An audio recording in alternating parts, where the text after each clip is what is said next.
Tingnan nyo. Yung valve, bumaba naman siya. Pansinin nyo, wala man lang siya protect ko. O, diba? Nag-normal. Nag-relay naman siya. Ngayon, pakita ko sa inyo yung biasing niya. Dito, ayan o, good siya o. Nasa 0.3 o. O, good. Good yung bias dito. Dito sa may kabila, yun ang may problema. O, wala kang bias. Wala bias o. Walang bias na masusukat. For today's video, bali, kategorya 6. Yun o, kategory 6.0 MK2 na power amplifier. Bali yung may-ari nito ay yun din yung may-ari ng CE2 and then CE7 na ginawa natin. Mamaya ikukwento ko ano yung mga nangyari dito. Unang-una sa lahat is magpapasalamat tayo. Maraming salamat sa pagkakatiwala mo ng mga unit mo rito sa akin, sir, kasi nakarami na kayo rito sa akin. Ulit ko nga, live na category 6.0 na power amplifier. Yun.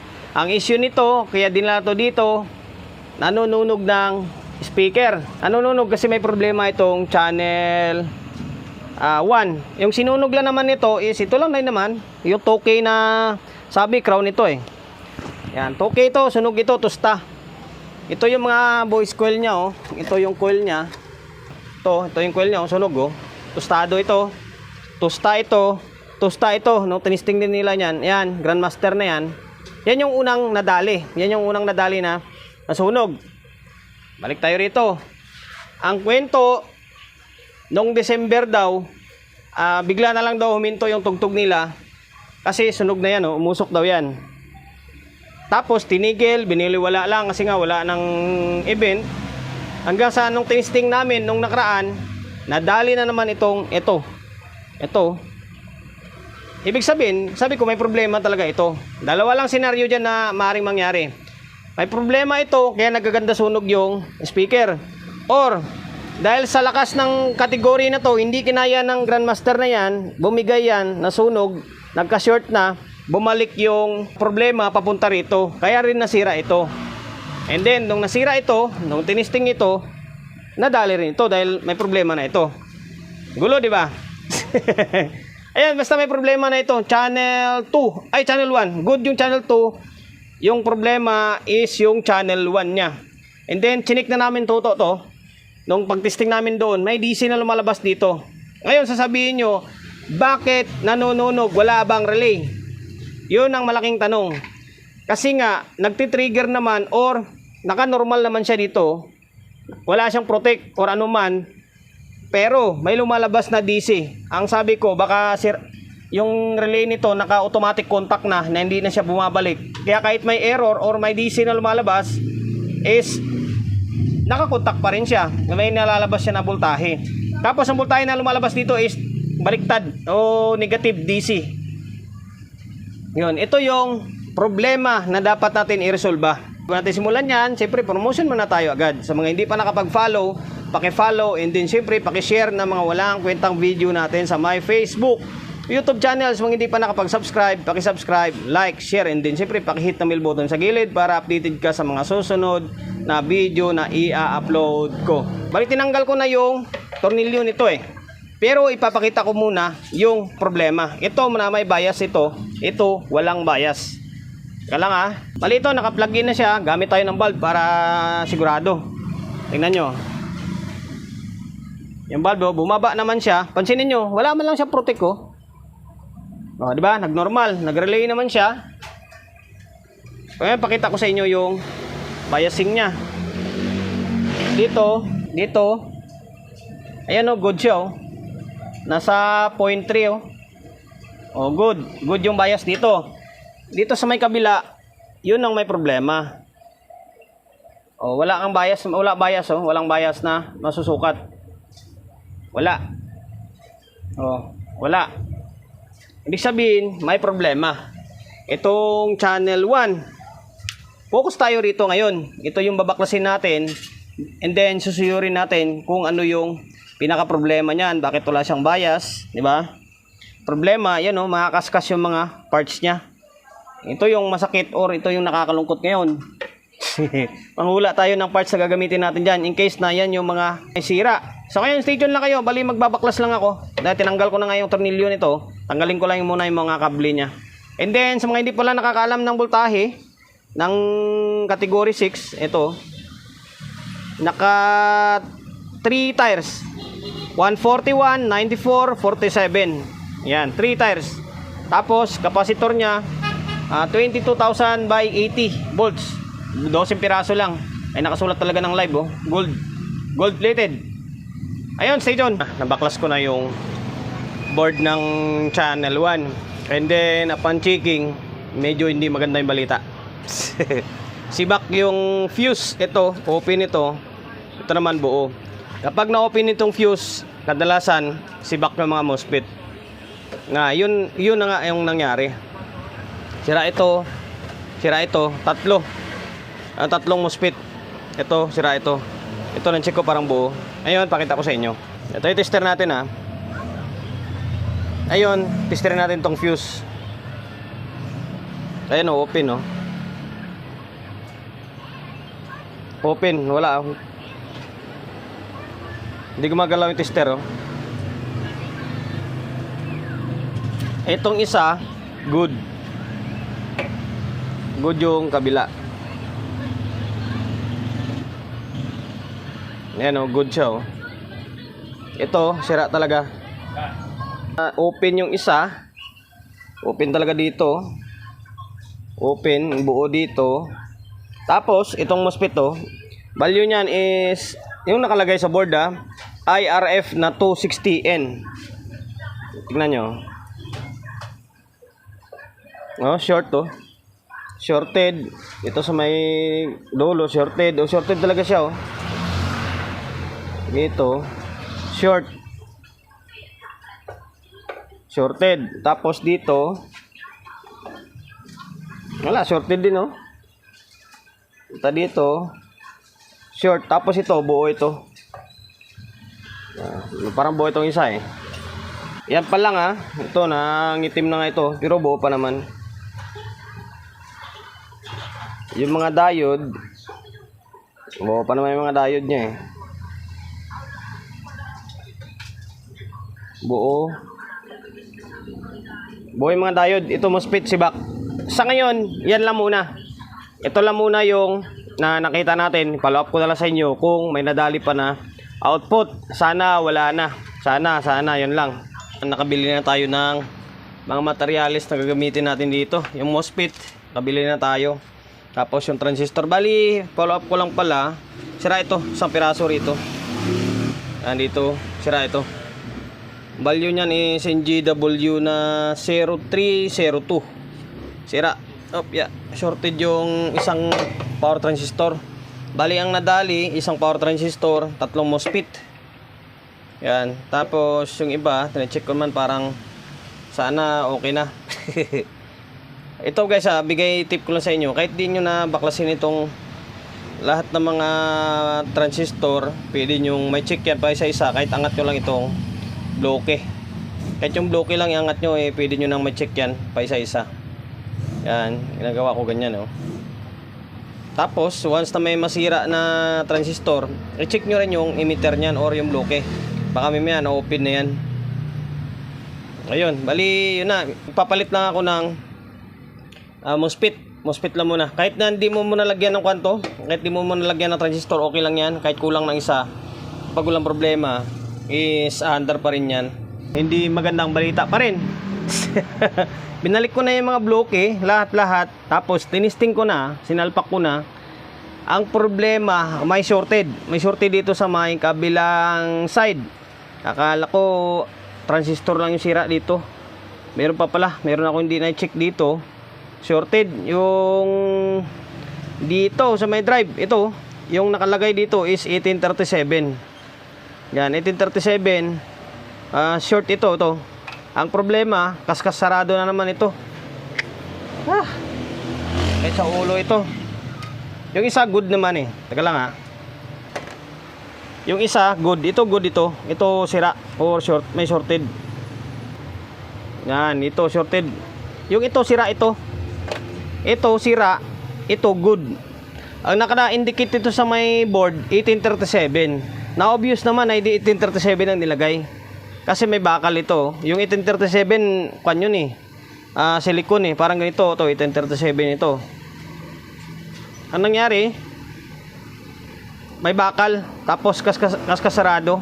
Bahala na. Sige, balikan ko na lang kayo kapag may mahanap ako na kaparehas niya. Dito naman, good dito sa may kabilang side. Nung natanggal ko na itong short, nawala na yung short din dito. Okay na, ibig sabihin, ito na lang yung problema siguro. Sana, yan na lang. Nakahanap na ako ng pamalit. Ito, tika lang. Ikutin ko muna. Yan, ito. Dahil kinaskas nila, di kaskasin ko rin yung akin. Pasensya na kayo ha. Yan, kinaskas ko rin. Tapos, same din dito. Kinaskas ko rin yan dito. Kaskas din kasing kanila eh. O yan, kinaskas na natin. Ito na lang yung kulang. Ito naman, hindi naman kinaskas eh. NGW 0302 naman to nandito eh. Na tumama yung nilagay natin na parts. So ngayon, ibabalik ko lang muna ito. Ibabalik ko muna dito sa may casing. Tingnan natin kung ano yung maging kalalabasan sa tawas. Sana wala na ibang problema. Sana walang tinamaan dito. Check ko naman na dito eh. Parang wala naman na. Bali, tinisting ko na ulit siya. May problema pa rin. Napalitan ko na yung sira dito. Ganun pa rin, may problema pa rin. Wala. Naging normal siya pero walang bias. Wala siyang bias. Ang issue dito, merong parts ito, bigay idea na lang to kung sakaling maka-encounter kayo ng ganitong unit na Cat 6. Ito.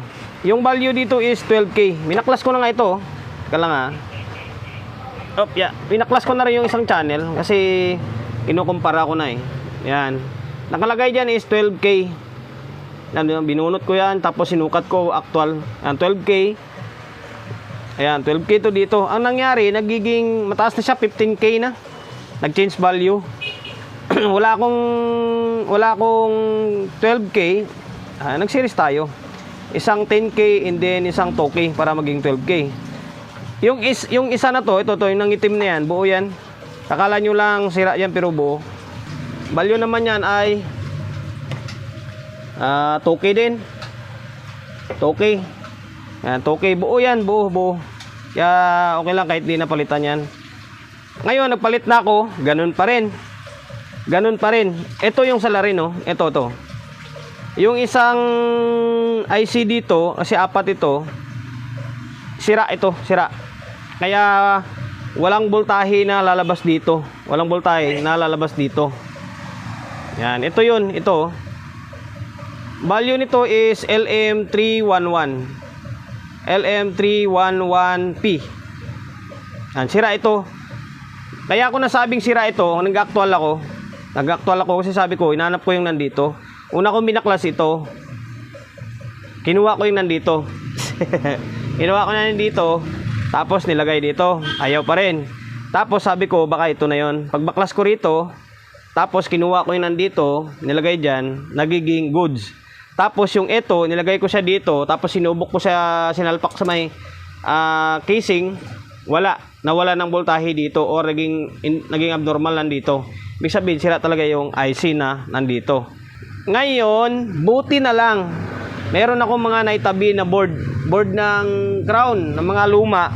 Merong stepper doon na makuhanan ako ng IC. Ito, ganda, original siya, tanso yung paa niya. Yan, kita nyo, kinuskus ko. Yan, LM311P. Sana good ito. Kasi nag-order ako sa Shopee, matagalan pa yun. Bali 1 week pa yun. Buti na lang may nahatak tayo. Try natin kung magiging normal siya.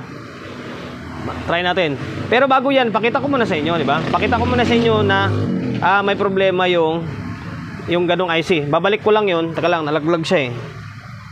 Napin ko muna. Ito, nalaglag. Ito, ibabalik ko siya. Balik natin to. Yan o, bagong-bago siya. Ibabalik natin. Tapos, ipakita ko sa inyo. Ibalik natin yan, isalpak natin, and then magsukat tayo. Kasi kapag nakalagay yan, wala siyang bias. Pakita ko sa inyo. Teka lang. So ngayon guys, bali ito, naibalik ko na yung isang board. Bali, ito hindi ko man naibalik ito. Para mamaya na lang sabay-sabay na lang kapag okay na lahat. Ito na, naibalik ko na yung mga kable. Ando na yung isang IC na ilagay natin. Okay? Pansinin nyo naging normal naman yung ilaw nagno-normal siya. Pati dito, nagno-normal din naman. Pero, wala kang masukat na biasing dito. Ayan tingnan nyo. Wala Wala kang masukat. Wala. Wala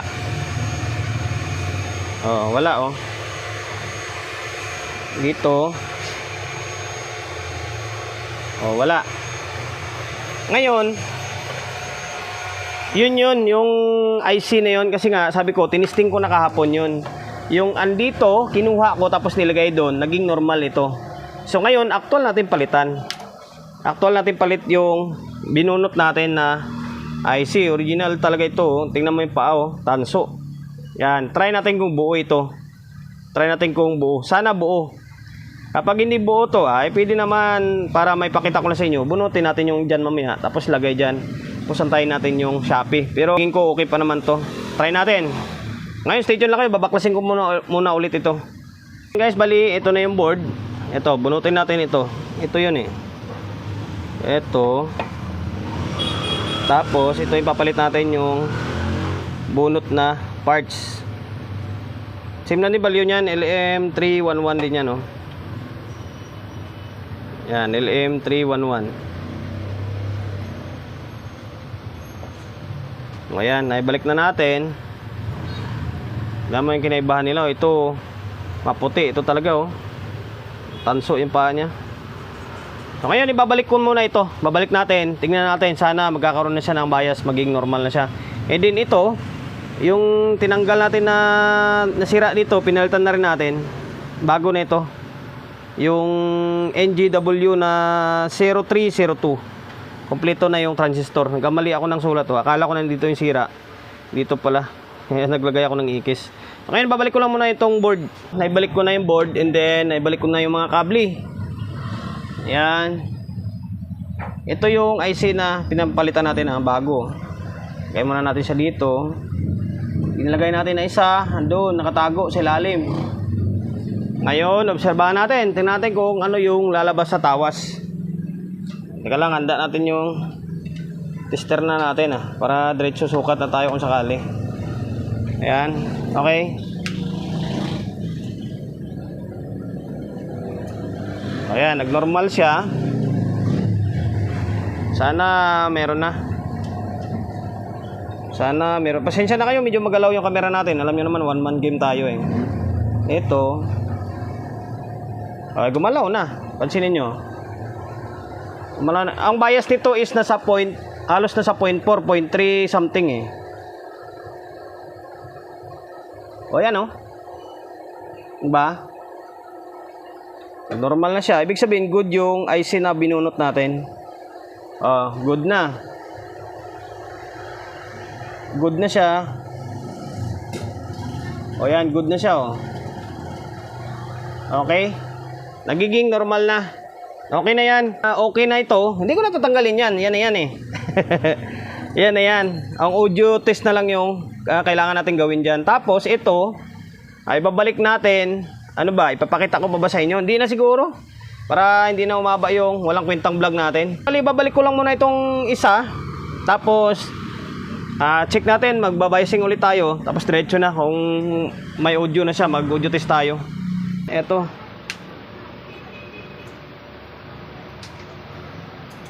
Ayan, nag-relay parehas. Ito, pansinin nyo yung bias nyo. Nasa kulang-kulang 0.4. Lagpas ng 0.3 na konti Yan, dito kabilang channel to Tapos, ito yung kabilang channel naman. Mag-ingat sa pagsukat-sukat kasi kunting mali lang delikado. Ayan pares na parehas Same. Okay. Tingnan natin kung may DC sa may out nya. Kasi nasunog yung dalawang speaker. Ayan yung coil ng ipapalit natin sa nasunog nito. Ito. Wala na. Wala na Okay, goods na. So ngayon, bali maglalagay lang ako ng speaker. Maglalagay tayo ng speaker. Tingnan natin kung may audio na siya or may audio na siya. Sana okay na syempre para hindi na tayo papahirapan. Naglagay na ako ng speaker. Tinatamad ako maghanap ng speak on. Kasi hindi kasi ako naglalagay ng speak on dito sa my wire kasi sa dami ng ginagawa ko, halos karamihan is hindi siya speak on. Ito kasing live, walang binding post to. Puro naka-speak on siya. Kaya ginawa ko, eto na lang. Hininang ko na lang ito. Sa mga kapwa natin teknisyan ng video bago-baguhan pa lang, make sure na kabisado nyo yung linya bago maglagay-lagay na ganito kasi baka mamaya magkabali-baliktad. Although okay naman, sabi naman ng iba kahit bali-baliktad yung speaker, okay lang eh. Pero kailangan nasa tama pa rin kayo na pacing. Ayan, hininang na lang natin dito. Itong channel 1, ito yung ilalim is channel 2. Yung gitna niyan, yun yung bridge. Ayan, okay. Nagkabit na tayo. Tapos itong channel 1 yung may naninira. Itong sa taas na to. Yung nanununog ng speaker nung nakaraan dahil meron siyang DC. And then kung itatanong nyo kung bakit may DC pero nagre-relay pa rin, yun ang malaking katanungan. Yun ang malaking katanungan. Kasi nga yung lumabas na voltahe dito is negative. Napapansin ko sa mga amplifier, kapag negative yung voltahe na lumalabas sa out ng amplifier, nagre-relay pa rin siya. Nagre-relay pa rin. Na ito rin yung nangyari. Kasi nagtaka nga kami ng kasama ko nung chinik namin. Sabi ko bakit nag-relay na may DC? Yun ay negative yung lumalabas. Hindi ko lang alam kung sa mga kapwa natin teknisyan na iba dyan, kung ganun din yung napapansin nila. So ngayon nakakabit na yung speaker, dalawa. Ay hindi, apat pala. Bali, apat yan. Dalawa, common naman na kwan or laging ginagamit ko dito na speaker. Dalawang gitna, dalawang baba, nakaparallel yan. Tapos, ito yung audio source natin, itong laptop natin. Ayan. Diretso tayo, wala na tayong processor. Okay. Tingnan natin kung may audio na siya or may audio na siya. Yan, wala nang lagatok. Nung nakaraan kasi, pag on mo, pag pitik ng relay, lumalagatok yung speaker na hindi normal yun. Ngayon nakakabit na, naka-play na yung laptop natin. Ito yung channel 1 na may problema. Ayan, may audio na siya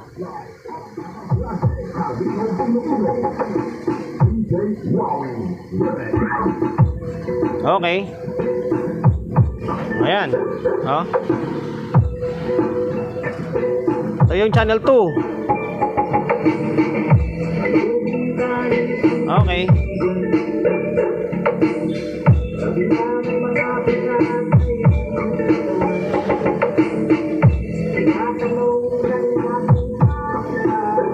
Okay, goods na. Itong channel 2, nakakabit yan is yung dalawang gitna na yan, yung NOC 12. Yung ilalim, Pro 12. Medyo malamya yung dating ng tunog ng NOC 12, medyo maboses against sa Pro 12.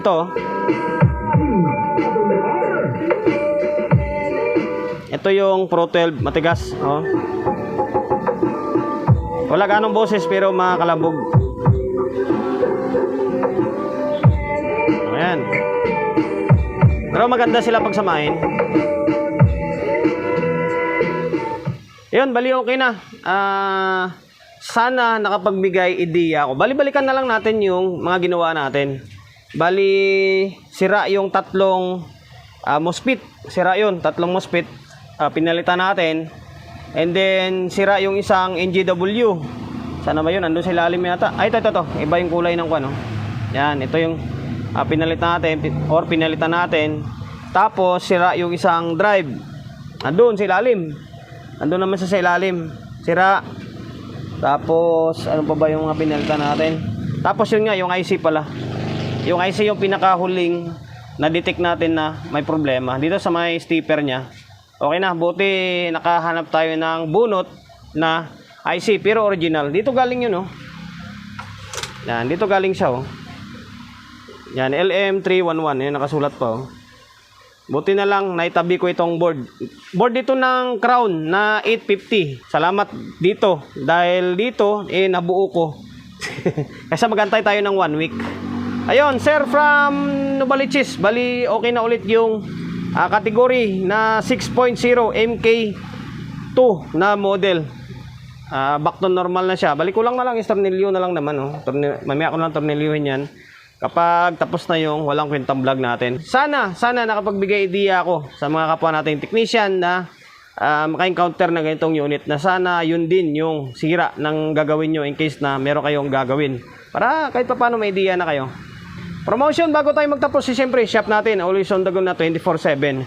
Sa mga gustong magpapa-repair along sa Uyo, Quezon City, number 61 Don Julio Gregorio Street, sa Uyo Road, sa Uyo, Quezon City. Social media pages natin, sa mga hindi pa nakapag-follow, paki-follow. Hindi siyempre paki-share ng mga walang kwentang video natin sa my Facebook, YouTube channel. So hindi pa nakapag-subscribe, pag-subscribe, like, share, and then siyempre pang-hit ng bell button sa gilid para updated ka sa mga susunod na video na i-upload ko. Ingat, God bless, and then peace atin lahat.